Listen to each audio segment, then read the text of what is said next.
Bienvenue dans cette nouvelle édition du Morning News. Au sommaire de l'actualité, poursuite de la campagne électorale en République démocratique du Congo en vue des élections combinées du 23 décembre.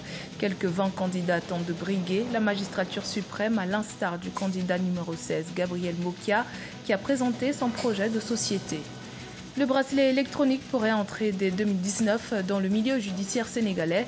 Le garde des Sceaux sénégalais envisage cette option pour désengorger les prisons et pour faire face aux délais de jugement des suspects qui peuvent parfois durer plusieurs années.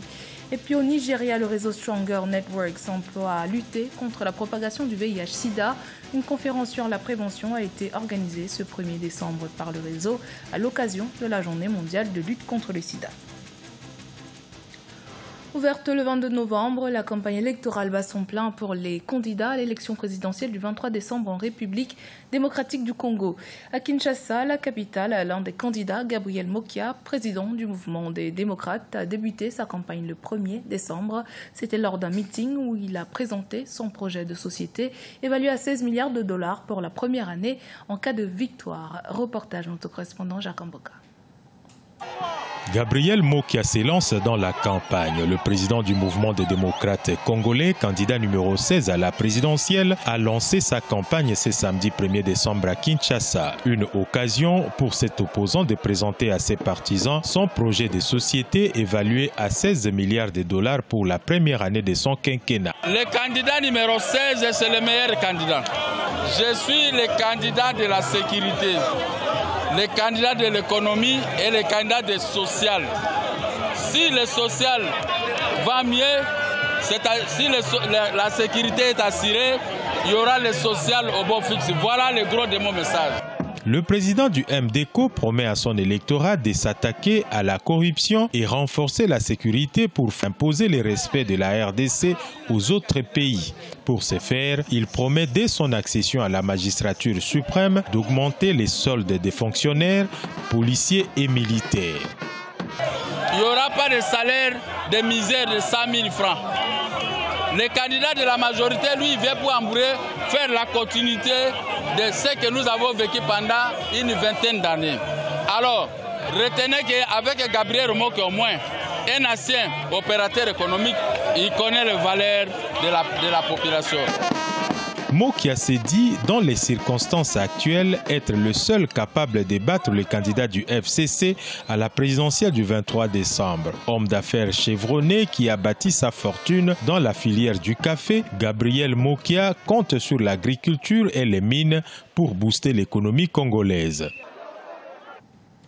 Au Sénégal, le ministre de la Justice Ismaïla Madior Fall veut combattre la surpopulation carcérale dans les prisons du pays. Pour ce faire, le garde des Sceaux a annoncé le 30 novembre la possibilité d'équiper les prévenus d'un bracelet électronique dès 2019 dans le cadre de contrôles judiciaires et hors des affaires de terrorisme. Une mesure préventive face aux délais des jugements qui peuvent parfois durer des années. Écoutons à ce propos le journaliste sénégalais et chroniqueur judiciaire Pape Thioroundiaye. Le gouvernement instaurait le port du bracelet électronique pour un peu éradiquer le surpeuplement dans les prisons. Il faut dire que le surpeuplement est une réalité au Sénégal. Sur les 37 prisons du Sénégal, toutes les prisons ont dépassé leur capacité d'accueil à l'exception seulement de 4 prisons. Ça veut dire que le surpeuplement est une réalité. Les longues détentions également, c'est l'autre objectif donc visé par le port du bracelet électronique. À ce jour, le plus vieux détenu provisoire a bouclé 11 ans de prison sans jugement. Donc, les longues détentions également sont une réalité au Sénégal. Maintenant, moi, je pense qu'il y a des mesures à prendre avant même d'instaurer le port du bracelet électronique. Même si le port du bracelet électronique va devenir effectif et que certains mécanismes continuent de fonctionner, on aura les mêmes problèmes. Le surpeuplement va encore exister dans les prisons et les longues détentions également vont durer. Il y a ce qu'on appelle les mandats de dépôt distribués à l'appel. C'est une situation qui est tout le temps décrite par les avocats. Pour des infractions mineures, on envoie des personnes en prison. Ça également, il faudrait vraiment revoir ça. L'autre aspect également, c'est ce qu'on appelle, ce que les avocats appellent les appels systématiques du procureur. Même si le juge donne la liberté provisoire à une personne, si le procureur refuse et fait appel, la personne reste en prison. Donc, ce sont autant de situations qui sont là. Et même si on ne règle pas ce mécanisme-là, les mandats de dépôt distribués à l'appel, vraiment, les problèmes vont exister. Il y a trop de mandats de dépôt qui sont décernés. Des femmes enceintes sont envoyées en prison et même des mineurs sont envoyés en prison. L'entreprise Sika Building Trust a procédé ce 1er décembre 2018 à l'inauguration de son usine de Douala au Cameroun. L'entreprise spécialisée dans la fabrication des produits chimiques dans les secteurs de la construction et de l'industrie entend accroître la durabilité des matériaux de construction. Reportage de notre correspondante Viviane Baoken. Le développement durable est un élément clé dans l'effort d'innovation produit par l'entreprise Sika Cameroun qui a procédé à l'inauguration de son usine de Douala ce 1er décembre 2018. La stratégie globale de Sika qui intègre le développement durable a été séduite par le fort potentiel industriel qu'offre le Cameroun pour mener à bien ses activités. Nous sommes convaincus qu'il faut être très proche de nos clients pour comprendre et aussi satisfaire les besoins du marché. Pour nous, le marché en Cameroun est très intéressant et offre tellement de potentiel avec les infrastructures comme les barrages, les ponts, les ports ou bien les projets plus résidentiels comme les shopping centres et les immeubles. Les autorités administratives présentes à cette cérémonie d'inauguration ont été conquises par ce vaste projet industriel du groupe Sika en terre camerounaise. Un projet prometteur sur le marché de la construction qui ambitionne d'accroître la durabilité et améliorer l'efficacité énergétique des matériaux de construction. Sika Cameroun constitue une véritable opportunité pour le pays de mettre en valeur son potentiel technologique. Nous apprécions la technologie de Sika car elle est respectueuse de l'environnement, ce qui nous conforte dans l'idée qu'elle est une société citoyenne. Et la construction de cette usine traduit à nos yeux la volonté du groupe de pérenniser sa présence au Cameroun et dans la sous-région. L'entreprise Sika, présente au Cameroun depuis 2016, explore 7 marchés cibles que sont le béton, l'étanchéité, les toitures, le revêtement des sols, le collage, la rénovation et l'industrie. Depuis 2016, le Bénin réclame la restitution de son patrimoine culturel exposé dans les musées français. Le président français Emmanuel Macron a récemment annoncé la restitution de 26 œuvres historiques béninoises, un sujet qui divise en effet les débats sur la restitution des biens culturels et artistiques africains qui, au cours de la période coloniale, anime de plus en plus l'opinion publique. Reportage de notre correspondant Lefsioun. L'annonce d'une possible restitution des œuvres culturelles par la France au Bénin suscite de l'espoir. Le président français Emmanuel Macron a décidé de restituer 26 œuvres historiques aux Béninois qui en avaient fait la réclamation depuis 2016. Il s'agit notamment de biens culturels déportés lors de la conquête du royaume d'Abomey.